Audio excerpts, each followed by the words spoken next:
ഒരടിപിടി ഉണ്ടായാൽ ആരാദ്യം തല്ലിയെന്നാരും ശ്രദ്ധിക്കില്ല.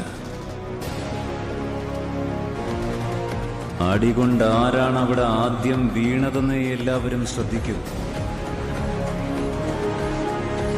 ആരെ കൊല്ലാൻ വേണ്ടിയാണോ എന്നെ വിളിപ്പിച്ചത്, അവനെ കൊല്ലാതെ ഞാൻ തിരിച്ചു പോവില്ല.